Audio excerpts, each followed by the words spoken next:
Aloha, everyone. I am so excited today to have Dr. Eben Alexander here, someone I have admired for many years. And I'm so thrilled that you get to actually be person to person with him. So welcome, Dr. Alexander. Well, Emily, thanks so much for having me on. It's great being here with you. Oh, that's so wonderful. I can tell you why I'm so excited.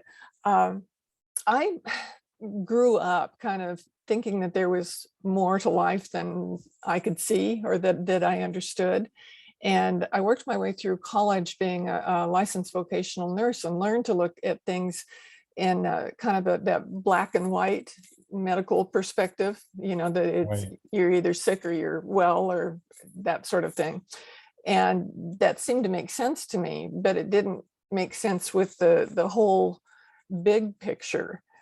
So by the time I read your book, my husband had died, and my new husband was a religious science minister. And I learned a lot from him about living in the moment and that sort of thing. And he had told me about how everything's energy and we're all part of one big whole.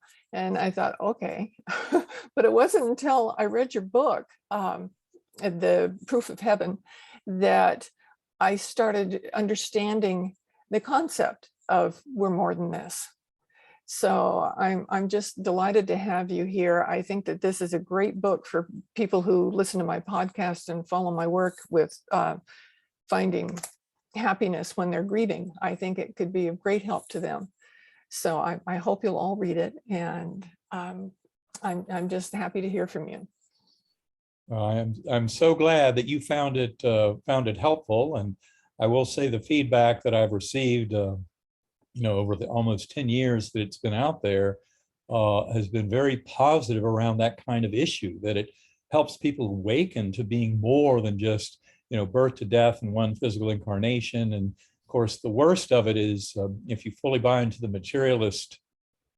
reductive materialist scientific viewpoint, the conventional viewpoint, they will then insist that you have no free will, that it's all chemical reactions, electron fluxes in the brain, nothing more.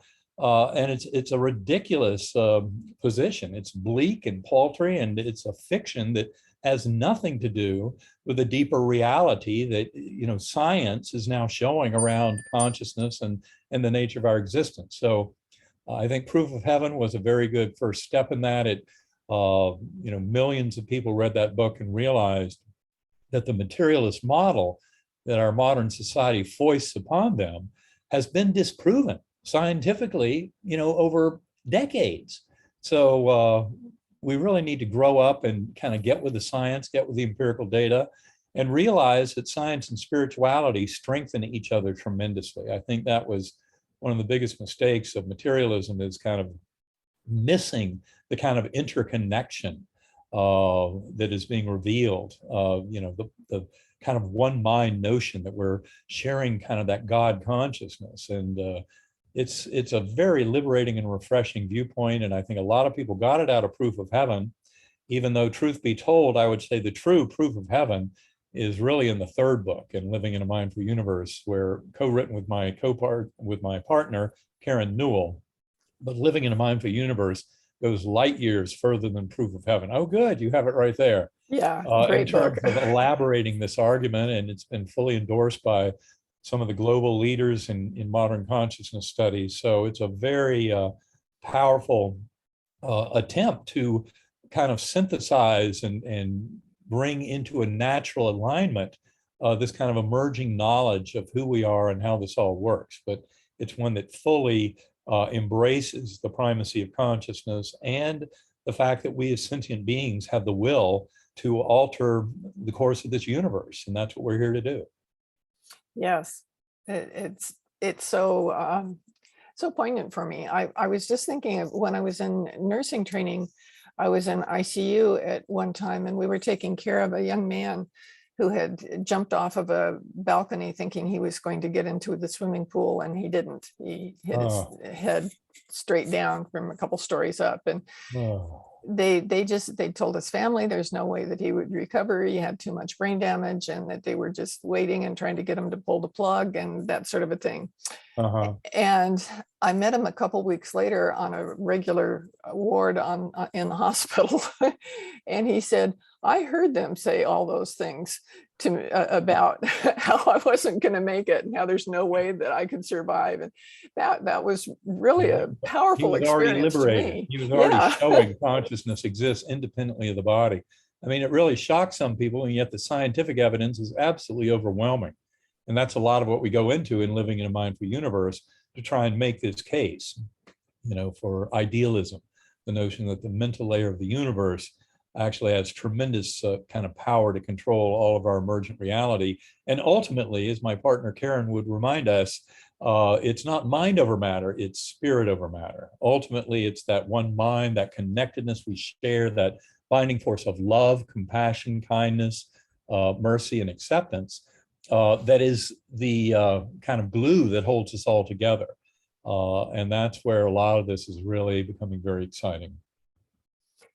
It really is. I can remember feeling, I guess I'd call it hollow before I realized all this, that I was living a life of if onlys, if only I did this, or if only I could get that, then I'd understand everything and everything would be okay. And every time one of the if onlys came through, I thought, okay, it must be another if only I do this, searching, a constant searching. And well, that's where I think this can be so powerful and so helpful. And certainly when I talk about this kind of awakening and understanding, it also involves a dedicated practice of going within, centering prayer, meditation, whatever your way is, of confronting that little ego voice, the little voice in our head. So many people identify, they say, that's who I am, is that running stream of thoughts in my head. And I love how Michael Singer, in his book, The Untethered Soul, he calls that the annoying roommate. And yes, that is true. And so the first task in meditation or in centering prayer is to quiet that little voice of anxiety and fear of the ego mind, and realize that we're much more than this. And that's where we can connect with primordial consciousness across the veil and really start to live our lives. But it's with a much grander kind of view of what our potential is to influence this world. oh yeah, and Untethered Soul is such a great book, and kind of explaining all that and easing you into it. I Yes. love that.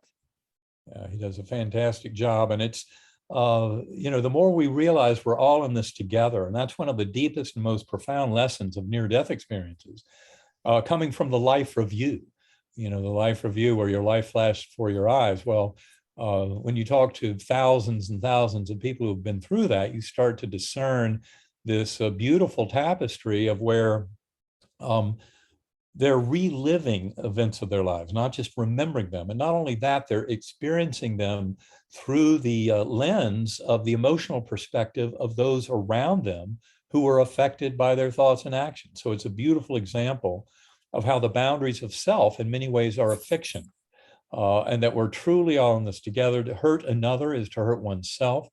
And the life review is a beautiful example of the golden rule: treat others as you would like to be treated, being written into the very fabric of the universe. Absolutely. I just wrote something on my blog that had to do with what I call the platinum rule, that you want to treat everybody else much better than you think you'd like to be yourself. And then that comes back to you because you're living from that elevated space. It does, and it works beautifully. And I must say, this, my experience and all of my scientific work, and also work with hundreds of other experiencers over the 13 years since I had my NDE, has just helped me to affirm this notion of how we're all in this together. And it's really about the higher good. And the more we can bring that love for the universe has for us through our hearts and manifest it as love for others, that's the best way to receive that loving energy from the universe at large, and to share that love with others. And this is where we can come into true wholeness and healing. That's true. And you mentioned NDE. For those who aren't aware of that, it's a near-death experience. For the listeners who don't know about you and what your experience was, can you tell us some? Yes, very briefly. Of course, this is all described in detail in the book Proof of Heaven. And then a lot of the sequential events are described in the book Living in a Mindful Universe. So, but the nuts and bolts of it, I was 54 years old, honing a very kind of conventional, reductive materialist neuroscientific worldview. I was teaching neurosurgery. And I had spent more than 15 years doing so at Harvard Medical School and other institutions. And then I went into coma very suddenly, November 10th, 2008, over hours, deep into coma. And I spent 7 days in that coma and was put on 3 powerful intravenous antibiotics. At the beginning of the week, doctors estimated 10% chance of survival. But when I wasn't showing any true signs of improvement after 7 days, they thought I was down to a 2% chance of survival with no chance of recovery. And that's why they recommended stopping the antibiotics. And it was a few hours later that I came back to this world. But when I did, my brain was absolutely wrecked. And all I knew was where I had just been, this extraordinary spiritual journey that I describe in Proof of Heaven.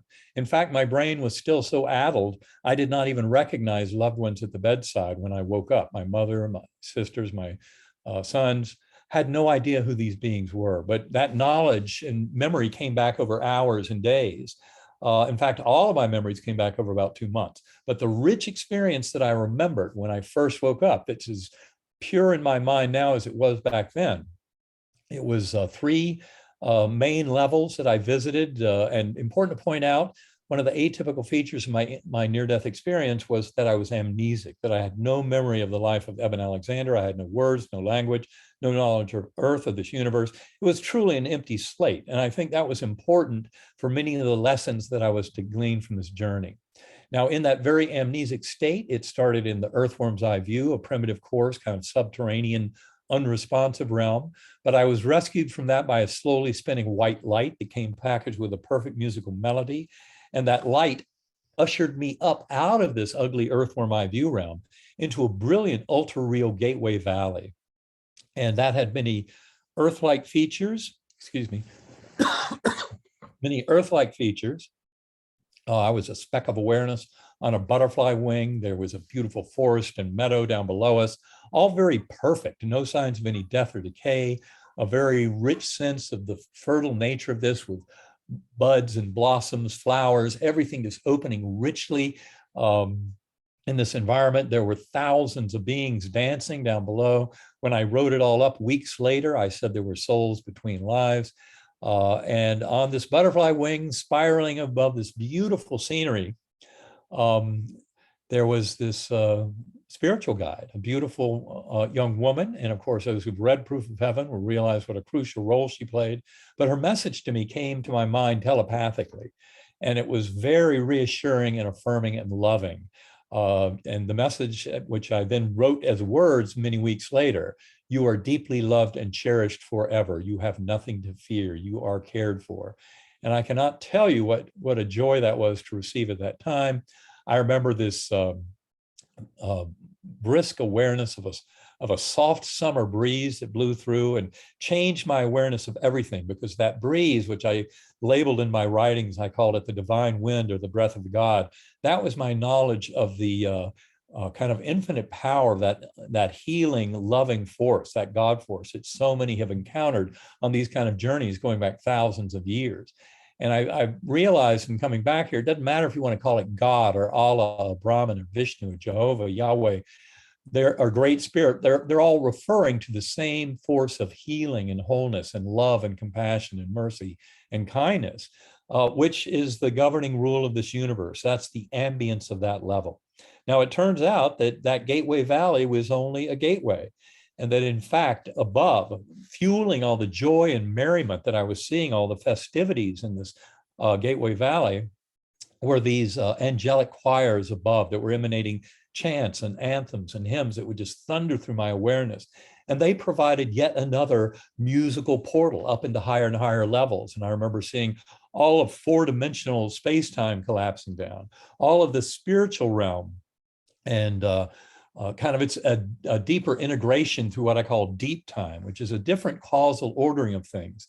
But it helps to explain how the fundamental rules of love and relationship and of loved ones being there when one passes over, all of that kind of thing is organized through that deep time. So you don't have any of the paradoxes where loved ones would not be available, for example, if they'd already reincarnated or something like that. But anyway, getting back to the story, that angelic choir portal provided yet another means up, and that was up into what I call the core. Infinite inky blackness, but filled to overflowing with that divine and healing God force of pure love. And I was told, we'll teach you many things, you'll be going back. You're not here to stay. Of course, not in any kind of words, but in conceptual flow. And then lessons. And the thing is, I would fall back down to that earthworm eye view. And then I learned by remembering the musical notes, the melody, I could conjure up that portal that led up into the Gateway Valley. And then everything naturally, that beautiful guardian angel and her message, very reaffirming, that happened every time I passed through there.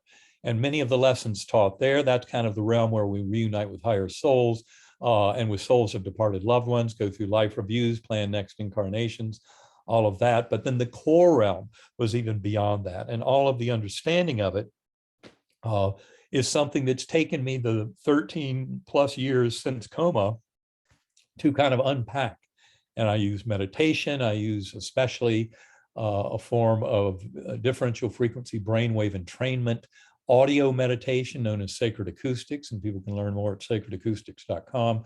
But I meditate an hour to a day. I've been doing that more than a decade. And that has been work to not just recover memories of my NDE, but to more fully develop relationships with the various forces, entities, and guides that are available in that realm. So meditation going within is absolutely key. But that in a nutshell is kind of the experience I went through back in November of 2008. That's, excuse me, so amazing. Just reading it, you can feel what was going on with you the whole time. It's so powerful. And one of the things that I really liked about that is how your son had mentioned when you said you wanted to, once you were with it again, that you wanted to read all about it. And he said, no, write your story first so that you're not influenced by anybody else. I would say both of my sons were absolutely crucial in everything about my journey and my return to this world and my interpretation of it. Of course, Bond, the younger one, was really kind of the reason I came back to this world. He was one of the 6 faces I saw at the very end of my coma. And it was my sense of a deep connection with him that led me back to this world, even though at the time I did not have any human memory of him as a son. But Eben the fourth, as you're pointing out, Eben was majoring in neuroscience in college at the time. He knew that memories can change every time you revisit them. And he knew that the only responsible thing to do with my experience was to write down everything I could remember. But before I read anything about near-death experiences, I'd never paid any real attention to that literature. I knew those cases were out there. In fact, I had my own patients trying to tell me of their own journeys, and I would just say, oh yeah, that's impossible, because we know the brain creates consciousness, so forget about it. But I came to a much richer realization, and thanks to my son, that's what I did. I wrote about 20,000 words over 5 to 6 weeks, and only then did I dive deeply into that NDE literature. And that's when I started discovering this incredible overlap of so much of what I'd experienced. And you really have to go beyond just the kind of reported details, because as everybody agrees, those experiences are ineffable. They cannot be put into our earthly language. And that's because our language is very good describing a trip to Disney World, but not so good about these kind of journeys. And the reason for that is that our modes of knowing on these journeys are far richer and more expanded than what we have here in these bodies. In these bodies, our eyes, our ears, our brains, These all serve as filters to reduce information down to this tiny trickle of what is necessary to be alive in the here and now as a physical being. And yet the richness of it is to realize that there's so much more to that mental space, and that we can explore that and go far beyond it. And it's not being created between our ears in this 3.5 pound gelatinous mass floating in a warm, dark bath. That's, the brain is simply a filter that allows expression of this primordial consciousness. And that is something that can be tremendously empowering as we start to realize it in our lives. It's so much. I was reading too about consciousness and the whole theory behind that, what people think or believe that is. And it's pretty amazing. What can you explain consciousness to our listeners? Yeah, I think first of all, you have to get into definitions pretty early on, because everybody's throwing terms around with wildly different definitions. And in general, I tend to be much more of a lumper than a splitter. I think the more we split things out and define things, the more we're fooling ourselves into a false sense of understanding. But consciousness is nothing more than the awareness of existence. So, as Rene Descartes said, cogito ergo sum, I think, therefore I am. Well, I wish he had expanded on that very slightly and simply said, I am aware of thoughts, and that awareness means I exist. Because the thoughts themselves are not what proves that we exist. It's our awareness of them. And that's the part that actually expands when we die, when we leave the physical body and brain. And that's one of the most shocking things. But most NDEers will describe the experience as much more real than what they've experienced in these bodies living in the material realm. And so that consciousness is that awareness. A few important things to point out. We have our conscious awareness of what we're aware of in the moment. And then that also has access to memories of other awarenesses going off into the past. Important to point out, there is also a very definite role for the unconscious mind. That is, there's a level of kind of conscious awareness that we're not always aware of in that moment, and yet it contributes tremendously to all of what evolves in the conscious awareness. And then there's a third compartment of all this, and that is the primordial mind, the collective unconscious that Carl Jung referred to. I would say it's kind of like an information field. I've heard it referred to often in modern terms as the quantum hologram, which would be the same thing as some people mention with Akashic records. It's basically the notion of all potential phenomenal experiences that sentient beings could have. And that repertoire is gigantic indeed. And yet what we find is that in exploring consciousness, one can delve across the veil and come in touch with that primordial mind with a much richer sense of conscious awareness going far beyond the here and now of our physical bodies. In our book, Living in a Mindful Universe, we go into great detail about this kind of consilience of information. So it's not, in talking about primacy of consciousness and the many arguments to support it, you start with something like quantum physics, which for 100 years has been screaming at us that consciousness is fundamental in the universe, even though many quantum physicists today still don't quite get that. But people who work in consciousness studies see quite clearly how quantum physics allows for this primacy of consciousness. But then you've got many other lines like the apparent unity of consciousness within an individual, and the philosophy of mind, that binding issue, is something that's very hard to explain from a materialist, mini neuronal population network perspective. But if you realize that the brain is only filtering in and allowing consciousness, a primordial consciousness, then you see easily how that unification is already present.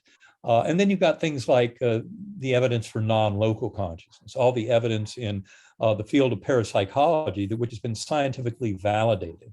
Things like remote viewing, out-of-body experiences, precognition, presentiment, distance healing, power of prayer, near-death experiences, shared death experiences, which are just like near-death in terms of their qualities, but they happen in perfectly healthy people. Often the bystander soul of someone who is losing a loved one. And as that loved one dies, their soul can take the bystander soul along, even to the point of witnessing a full-blown life review before that bystander soul comes back to this world. And there are beautiful books on the shared death experience. Glimpses of Eternity by Raymond Moody is the introductory book about it. More recently, William Peters' book a few months ago, which is entitled, I think it's The Door to Heaven, or At Heaven's Door, I guess that's what it's called. Anyway, but all of these lines of evidence kind of converge to support this much bigger view of consciousness and of the power we have as individual sentient beings to influence our emerging reality. Absolutely fascinating. I now here on the island we have I guess it's a chapter of the group on NDE. All right. Ions, yeah. Ions, yeah. They have an ions chapter here, right? And they have at their meetings that they have a pre-meeting where people who have actually had a near-death experience can get together and talk about it, and then they have the meeting after that with whatever program sorry, they're going to have. So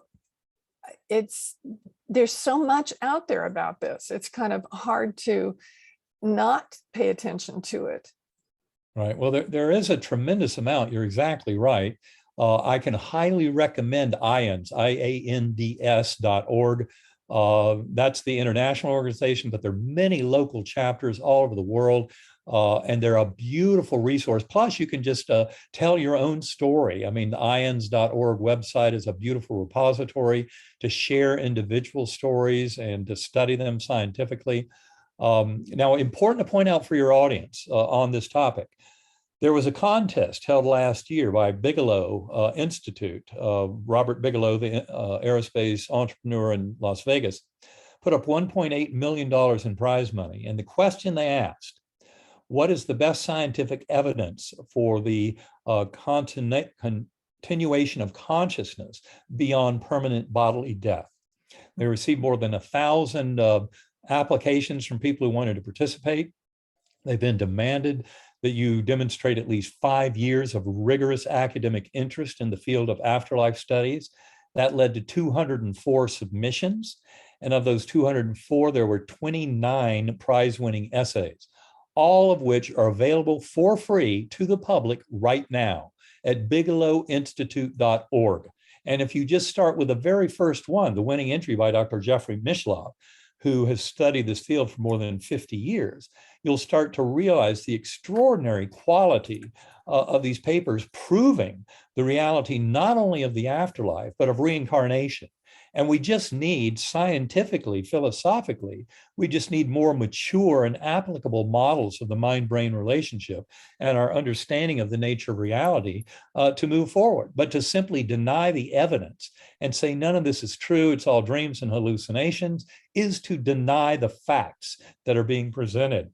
You start reading those papers at bigelowinstitute.org and you will never come away doubting the reality of soul continuity beyond the death of the physical body. It's an absolute fact of life, scientifically validated for the modern audience. Wow, I didn't know that existed, and I've got some reading to do. It sounds absolutely fascinating reading. And each of those 29 papers takes a different tack to solving this issue. And so together they are an absolutely undeniable bastion of information supporting the reality of primacy of consciousness, a philosophical position that I think goes beyond mere idealism. You know, in our book, Living in a Mindful Universe, we make a very strong argument for objective idealism. That is, that the mental layer of the universe is that from which all of the physical universe emerges. And I would say once you get beyond some definitions of consciousness and God, you realize that the philosophical position we're arguing is really very much aligned with what's known as evolutionary panentheism. That's just the notion that the God force of that one mind that I talk about, that so many NDEers are very familiar with because they basked in the warmth of that one mind, that is the reality that we face. That is how we can further enhance our ability as sentient beings to influence this emerging reality. a very different story from the bleak and paltry fiction of materialism, which pretends that we don't even have free will, that it's all just chemical reactions, electron fluxes in the brain, giving us an illusion of self-awareness, and they dismiss any notion that we have free will as sentient beings, which I think is the exact opposite of where this current revolution in science is leading.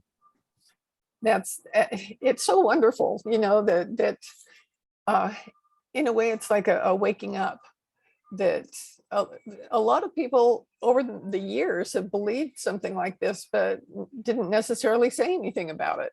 But right. Now people want proof, they want evidence, and it seems like this is the proof and evidence that they were looking for. And it's very, very strong. I mean, you read those essays, even just reading the first one by Jeffrey Mishlove, you come away going, my gosh, how have we been so misled by these people? And basically it's because, the mainstream media and the science journalists are not paying attention to the leading edges of science.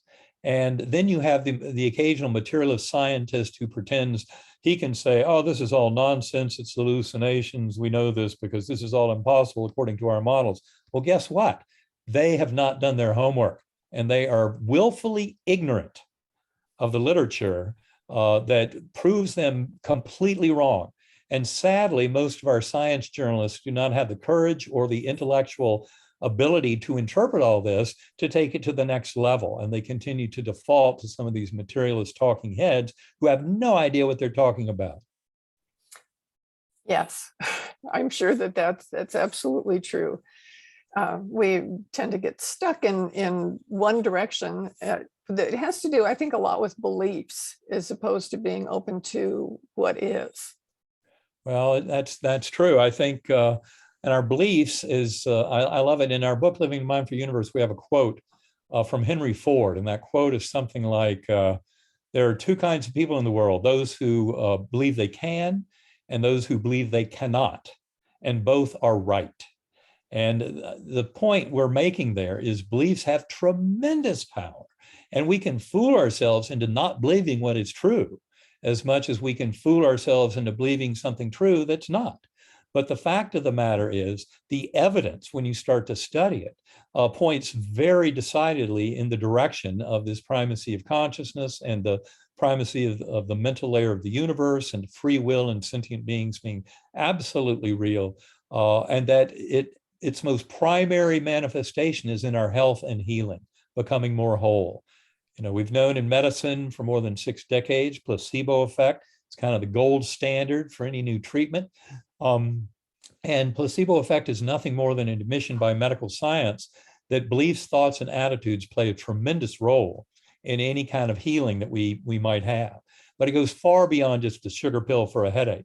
If you go to noetic.org, Institute of Noetic Sciences website, put in the search term spontaneous remission, you'll find a book they published in the mid-1990s that's out of print now, but you can download the whole thing legally for free from their site. And they're now updating the database, which would be 30 more years of data. That's going to be incredible to get that out there. But the original database is profound in its own way for showing people healing cancer, healing advanced infections, all in ways that go beyond any medical treatment that they received to miraculous healing. And then, of course, you have that whole field of miraculous healing and near-death experiences, cases like mine, which are irrefutable examples of what in modern medicine we have to label as a miracle because we don't have other cases like this. And yet in the world of NDEs, you often have miraculous healing, like Anita Morjani healing from her stage 4 lymphoma, or Dr. Mary C. Neal, who had a over 30-minute warm water drowning accident kayaking in Chile in the late 1990s. They've both written books about their experiences, just like my experience, as I described in Proof of Heaven. That really is a medical case that doesn't match up to any other cases in the medical literature. And then the medical case report written about my case 10 years after my coma by 3 doctors who were not involved in my care. And that case report came out in September 2018 in the Journal of Nervous and Mental Diseases. And that case report makes it very clear that my brain was far too ill to have any kind of dream or hallucination. My neocortex was completely socked in with a meningo-encephalitis involving a very aggressive primitive bacteria, E. coli. And so not only does the case report make clear that my brain could not have put together any kind of meaningful hallucination or dream, but also that my recovery must be classified as so exceptional as to be like a medical miracle. They don't use the word miracle. They have to use words like, the psychoneuroimmunology and things like that in referring to some influence of my mind over matter and the immune system to make this happen. But really, we don't have any idea how it all works, but it defies our typical kind of medical explanations of causal relationships in biological systems. Wow. This is such powerful interview. I'm so glad that you're saying all this, so that I'm sure that this is going to reach a different audience than you've reached before. Well, good. I hope so. That would be wonderful. We want to get it out to the world at large. The more people know, the more they can have better experiences themselves, the more they can consider the spontaneous healing. Well, I think that's very true. And Karen and I have heard from hundreds of people over a decade, if not thousands, kind of affirming this. And many people have had their own experiences, so they share them with me because I've gone public with my own.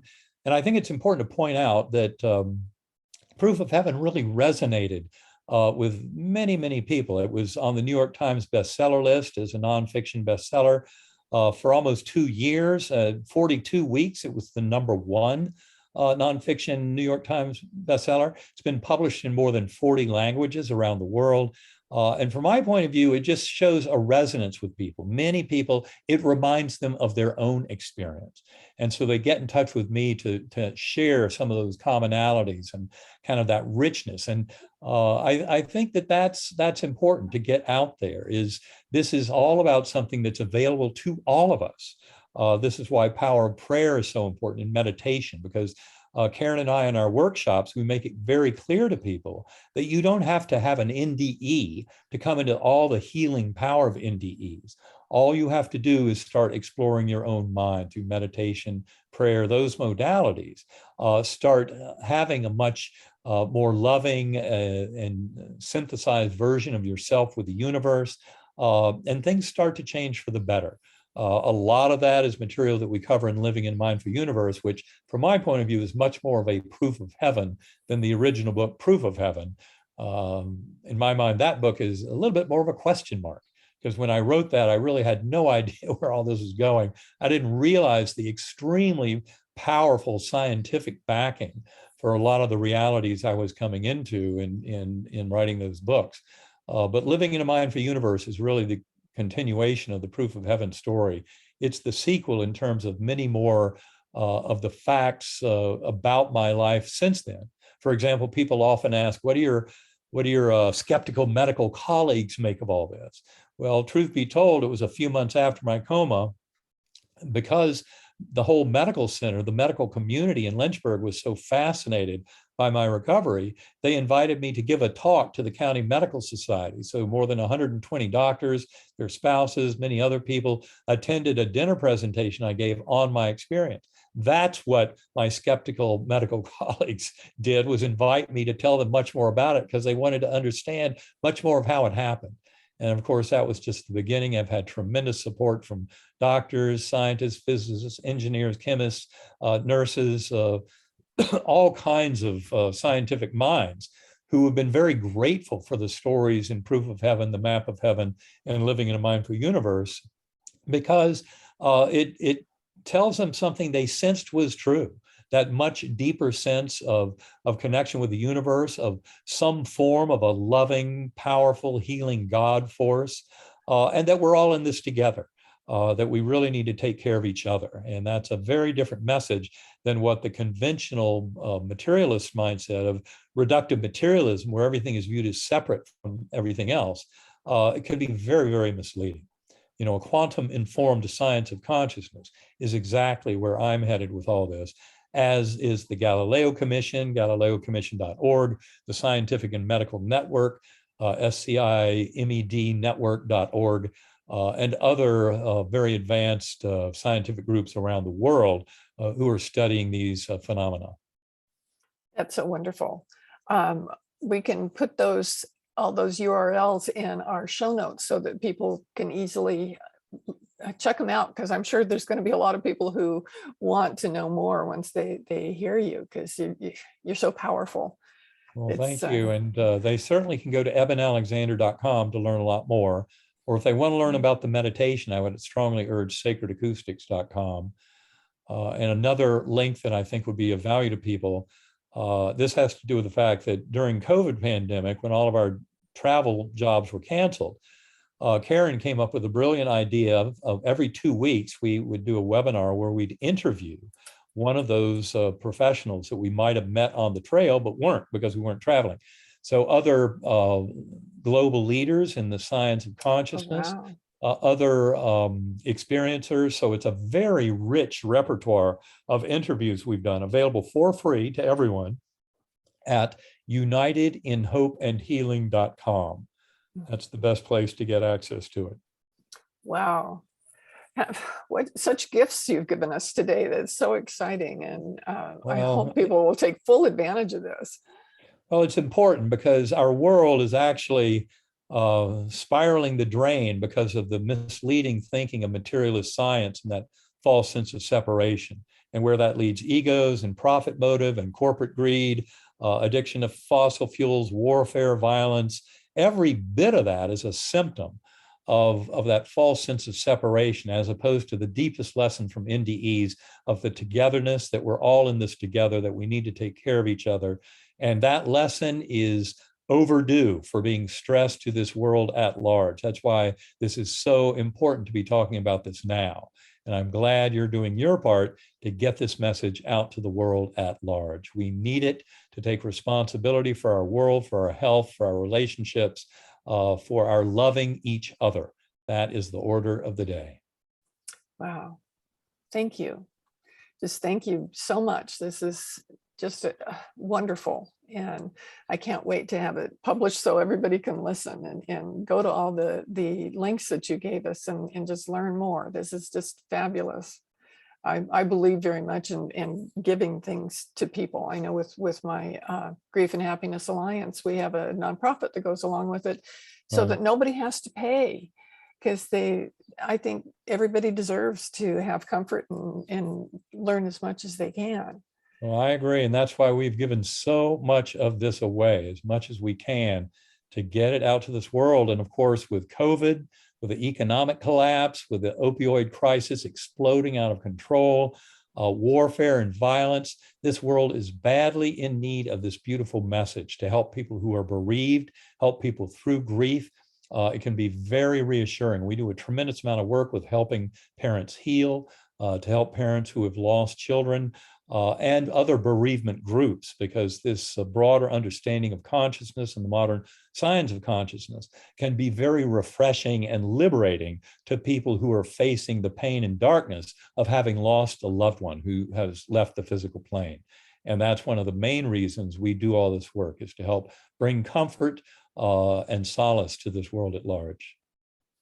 I know it provided that for me when your book first came out and I read it. And I'm certainly going to read more now that I know all these resources. So good. Well, that's great. Well, thanks for getting this out to the world.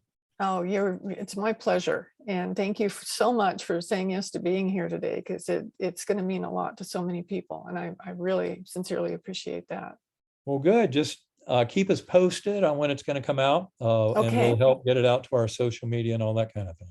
That would be wonderful. Thank you so much. Okay, Emily. Well, thank you. It's great talking with you. And we'll see you soon. Okay. Aloha. Aloha.